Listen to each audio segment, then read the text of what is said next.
Hello, everyone, wherever you are. I wish you sweetness and great happiness on our planet Earth.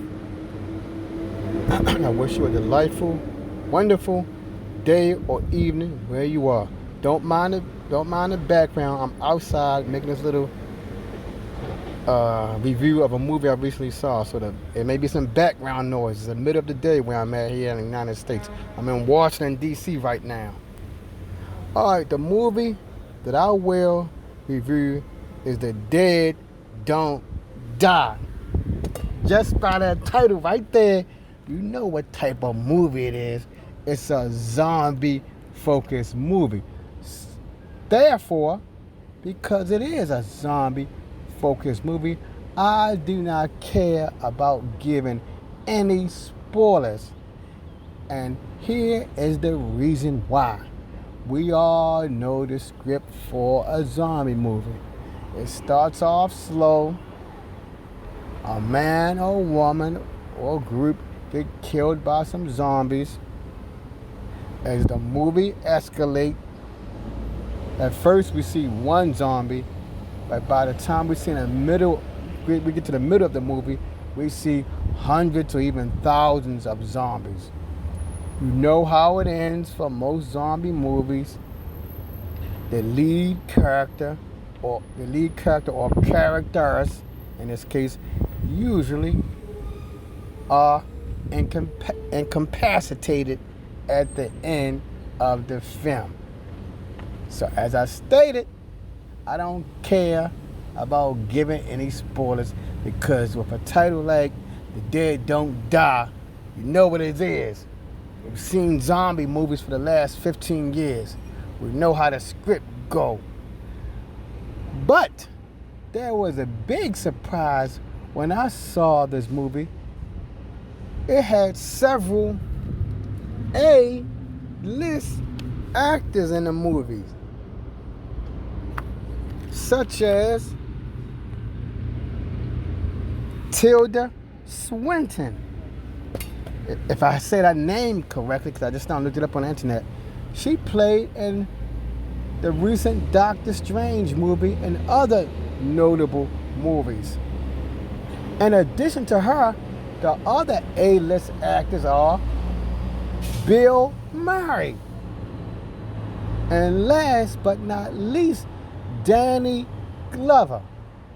I was surprised to see them in this movie because those type of actors usually play in A-list level movies.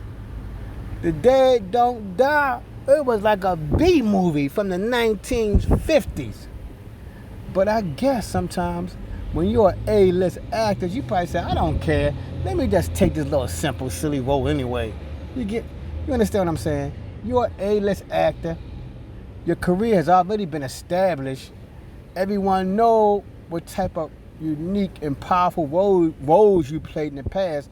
So I too probably wouldn't care. Say, let me just play a little simple, silly horror movie. So which they did.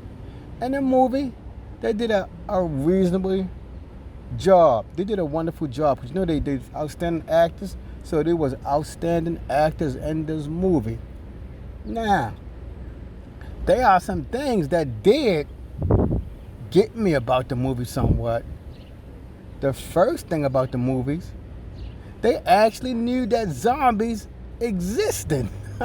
I mean, now, at the time when the movie took place, zombies did not exist in that particular alternate reality. But one person in the movie was saying, hey, the way these people have died, the way their guts was torn out, maybe a zombie did it. That's rare in a zombie movie. You never hear no one in a zombie movie ever admit that zombie exists.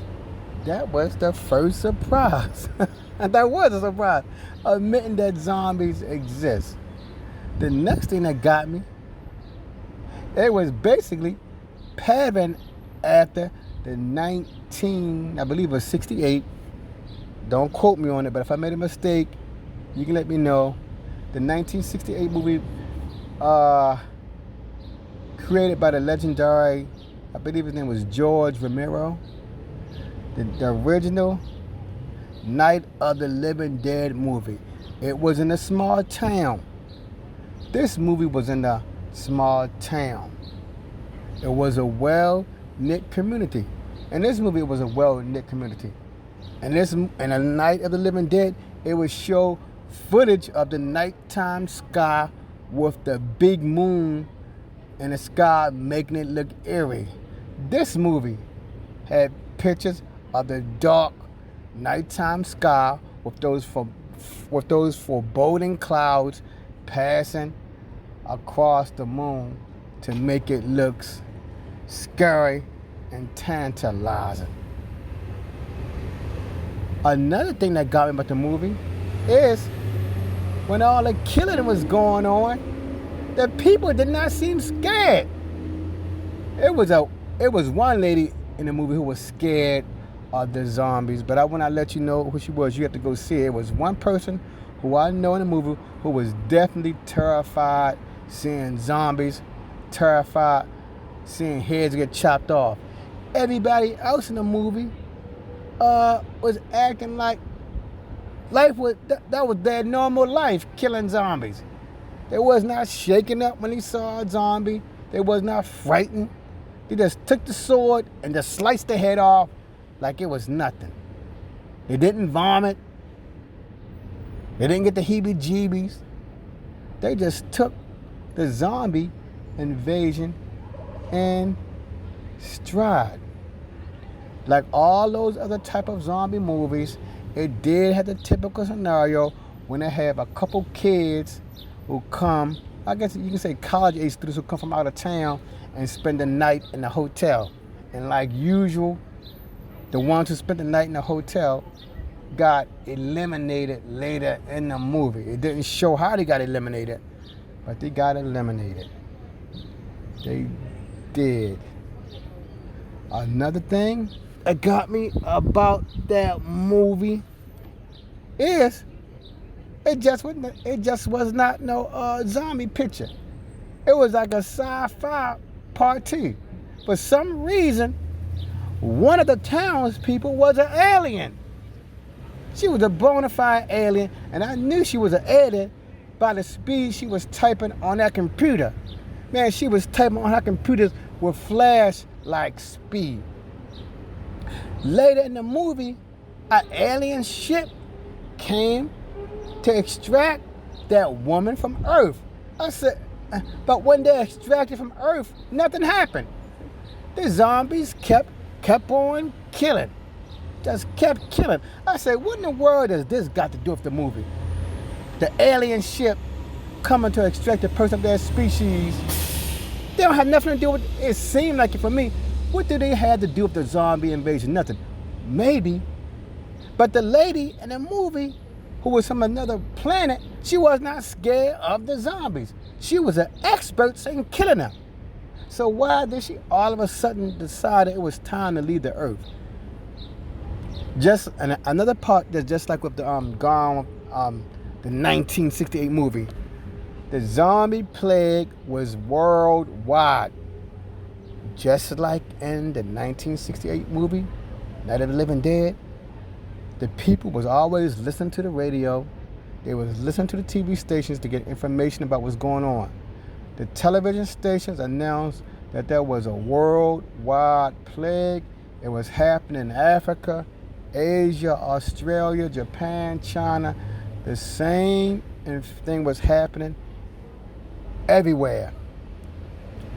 Here's another similarity like with Gone with the Dead. The Earth was undergoing strange effects. The people in the movie were saying the time seemed off.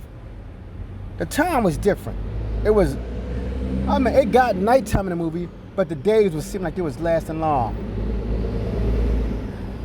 Even though they was able to listen to the radio and everything, they had poor reception.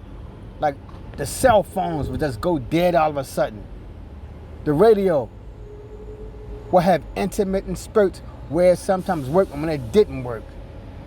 Things like that. And the last part that was not in Night of the Living Dead, in this movie, it had animals in there. the Night of the Living Dead, it was just human based. There was no dogs, cats, pigs, cows. In this movie, it had animals. And the animals were the ones who was freaked out the most. They knew that the earth had changed. They knew that danger was coming. So the animals, they basically got out of Dodge, really. Like the cows. In one scene, the cows, they left the farm and just ran in the woods and hid. The chickens, they left the man's farm and hid in the woods. The ants was going crazy, moving around crazy as if they was disorganized. So that's it, ladies and gentlemen. That's my take on the movie about the zombie-like movies where the town people was not affected, was not terrified, wasn't running for their life. They took everything in stride. That's the biggest surprise. I mentioned all the other stuff, but the biggest surprise, there was no fear. There was no plea, for the most part. Nobody was pleading and begging for their life. Nobody was vomiting. None of that. So this is my take. If y'all like my comments on this movie that starred the A-list actors, Bill Murray, Danny Glover, please give me a thumbs up. If you have your comments to add about the movie, I guess the movie was so uneventful for me, I already forgot the name of the movie. My God. I saw so many zombie pictures in the past, I forgot the name of the movie already. But if you have any comments, please leave a comment. If you would like to subscribe. If you're already a subscriber and would like to be notified when I upload content, immediately click on the bell button. If you found this little synopsis interesting and entertaining, please share on a social media platform such as Facebook, Instagram, Vimeo, G+, and whatever. Thank you for stopping by. Have a wonderful day.